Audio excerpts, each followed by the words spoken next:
The invisible wound of Cassandra Syndrome. The hardest wounds to heal are often the ones no one can see. When Sarah attended neighborhood gatherings, most people assumed she had a good life.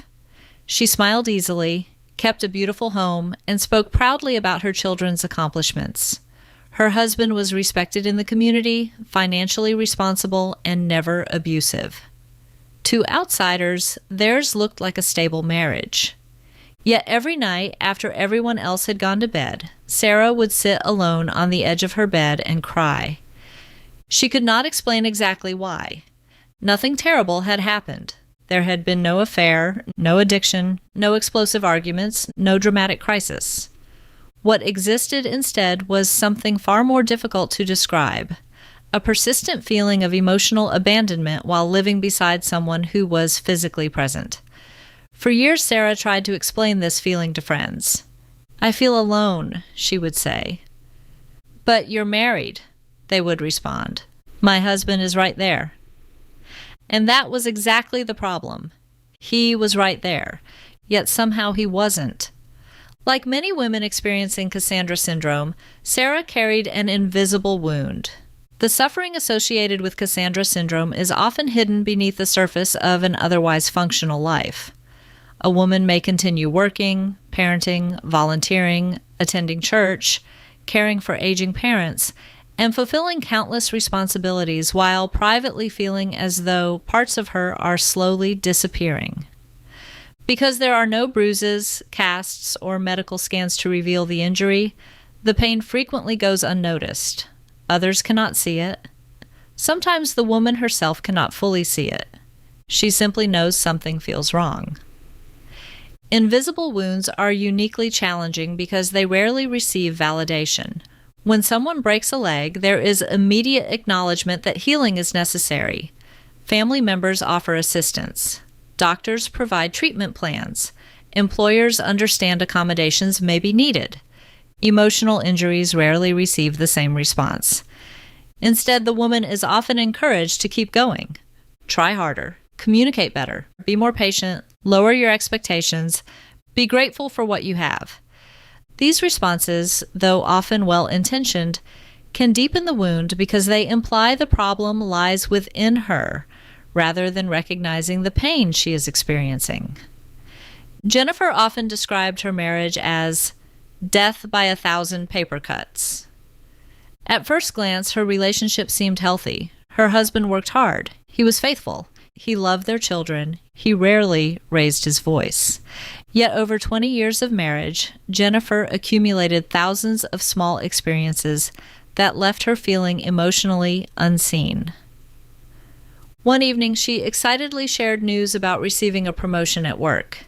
She had spent weeks preparing for the opportunity and felt proud of her accomplishment. Her husband looked up briefly and said, "That's good. What does the salary increase amount to?" The question wasn't wrong. In fact, it was practical. But it missed what Jennifer most needed in that moment. She wasn't looking for financial analysis. She was looking for shared joy. She wanted excitement. She wanted someone to celebrate with her. Instead, she felt alone. A few weeks later, Jennifer came home after a difficult day caring for her aging mother. Exhausted and overwhelmed, she sat beside her husband and quietly said, "I don't know how much longer I can do this." Without looking away from his computer screen, he began offering solutions. You should hire additional help. You need a schedule. You need to set better boundaries. Again, none of the suggestions were wrong, but Jennifer wasn't asking for solutions. She was asking for comfort. She wanted someone to say, "That sounds incredibly hard. Tell me more." Instead, she felt as though her emotions had become a problem to solve. Each interaction by itself seemed insignificant. But over thousands of moments, those experiences accumulated. Like paper cuts, they were small enough to dismiss individually, but painful enough to become overwhelming collectively. This is one reason Cassandra Syndrome is frequently misunderstood. Most people assume significant emotional pain must be linked to significant events. They understand betrayal, They understand addiction. They understand abuse. What they struggle to understand is how loneliness can develop within a marriage that appears functional from the outside. Even the woman herself often struggles to understand. Michelle spent years comparing her marriage to others. Whenever she felt unhappy, she reminded herself of everything her spouse did well. He's a good provider. He never cheats. He works hard. He helps around the house. He loves the children. These statements were all true. Yet another truth existed alongside them. Michelle felt profoundly alone. The conflict between those realities left her trapped. Part of her recognized her suffering. Another part insisted she had no right to suffer. As a result, she spent years arguing with her own pain. Rather than asking why she felt lonely, she focused on proving she shouldn't feel lonely. That internal battle became exhausting. Many women describe this experience as emotional starvation. The phrase may sound dramatic until you understand what emotional nourishment actually means. Human beings are not designed to survive on physical needs alone. We need connection. We need empathy. We need emotional responsiveness. We need to feel understood by the people closest to us. Consider what happens when someone consumes enough calories to survive but lacks essential nutrients. Their body continues functioning, but eventually signs of deficiency appear. Energy declines. Health deteriorates. Symptoms emerge. The same principle applies emotionally. A marriage may contain enough positive qualities to remain intact while still lacking the emotional nutrients necessary for genuine well-being. Karen discovered this reality during a counseling session. When her therapist asked whether she felt emotionally connected to her husband, she immediately answered yes. After all, they spent every evening together. They shared finances, they raised children, they vacationed together. Then the therapist asked a different question. When was the last time you felt deeply known by him? Karen sat silently. Minutes passed. Tears filled her eyes. Finally, she whispered, "I can't remember." That realization marked the beginning of her understanding. For years, she had confused proximity with connection. She was rarely alone physically, yet emotionally, she often felt abandoned. Initially, many women failed to recognize the source of their distress. Instead, they noticed symptoms: fatigue, irritability, anxiety, depression, difficulty concentrating, loss of motivation, emotional numbness. Because these symptoms emerge gradually, they are frequently attributed to other causes: work stress, hormonal changes, parenting demands, aging, personal weakness. Rarely does a woman initially consider that chronic emotional deprivation may be contributing to her decline. The body, however, often recognizes the problem long before the mind does. Lisa began experiencing panic attacks in her early 40s. Medical tests showed nothing abnormal. Her heart was healthy. Her blood work was normal. Doctors could not explain why she felt constantly tense. Eventually, she noticed something curious. Her symptoms intensified after emotionally disappointing interactions with her spouse. Whenever she attempted vulnerable conversations and felt dismissed, her anxiety increased. Whenever she felt disconnected and unseen, her body became more agitated. The connection was impossible to ignore. Her nervous system had been sounding an alarm for years. She simply hadn't understood what it was trying to tell her. The human nervous system is designed for connection. Throughout history, survival depended upon belonging. When meaningful connection is absent, the brain often interprets the situation as threatening. For some women living with Cassandra Syndrome, years of emotional loneliness create a state of chronic vigilance. They become experts at reading subtle cues. They monitor moods. They anticipate misunderstandings. They rehearse conversations. They carefully calculate how to express needs without creating conflict. The mental effort becomes enormous.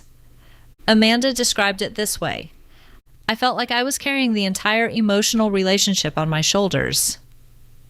Every difficult conversation required preparation. Every disappointment required recovery. Every unmet need required self-soothing. Eventually, she became exhausted. The vibrant woman she once was seemed to fade.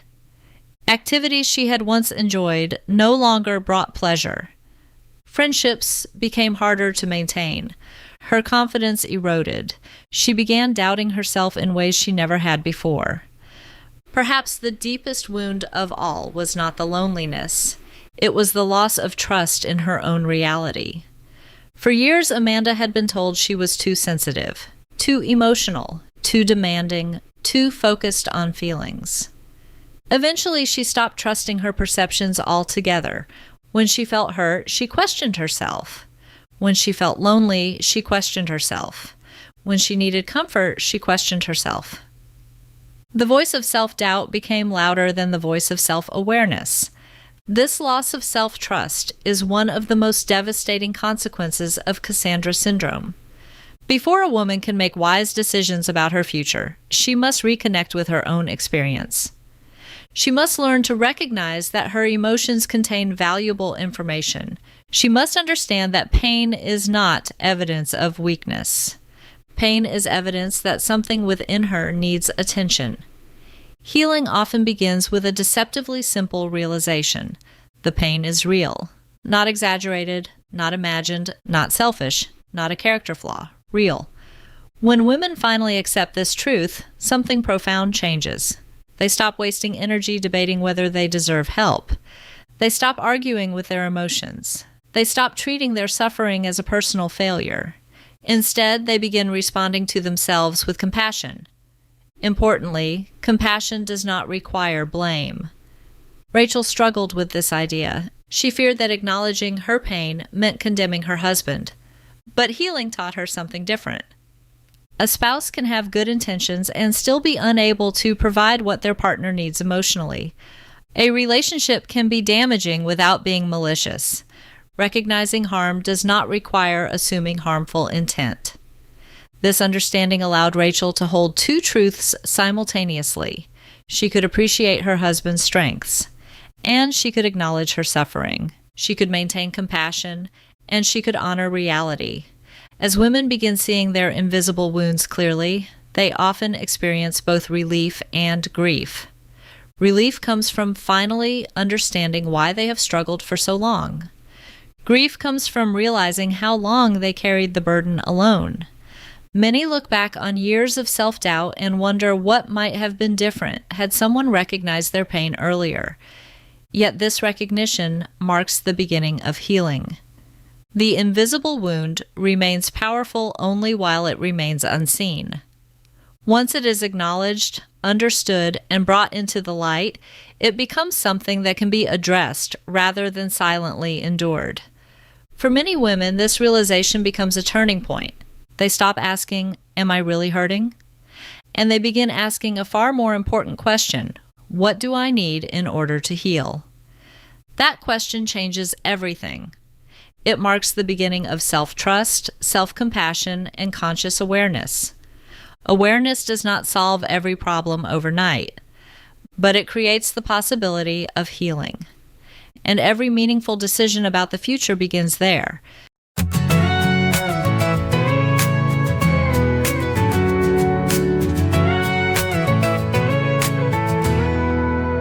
We've walked through storms, some I didn't understand. You spoke in colors while I drew lines in sand. The silence between us was heavy but true. I've learned there's 1,000 ways to say I love you. We're different notes in the same old song. Sometimes it feels like we don't belong, but in the spaces I hear something new. Melody rising, it's me and you. We're finding us again through the broken and the bend, learning how to see the world through each other's lens. No, love don't look the same, but it's stronger in the end. Through the struggle and the fire, we're finding us again.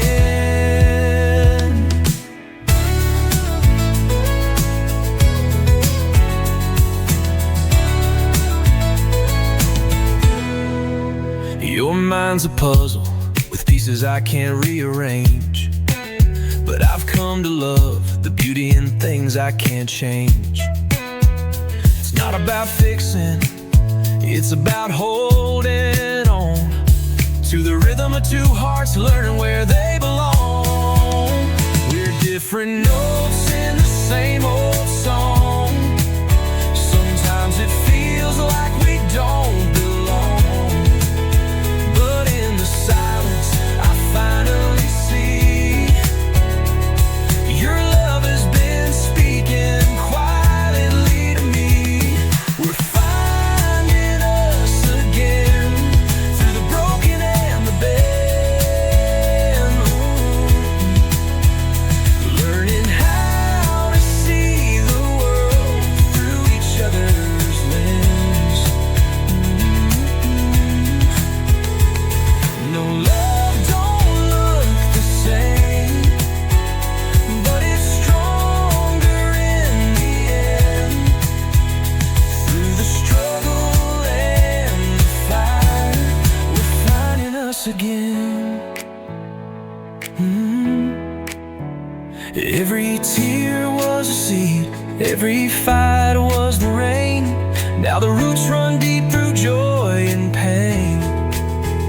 And I wouldn't trade one moment, 1 mile or 1 scar, 'cause they've led me back to where you are. We're finding us again through the broken and the bend. Learning how to see the world through each other's lens. No, love don't look the same, but it's stronger in the end. Through the silence and the fire, we're finding us again.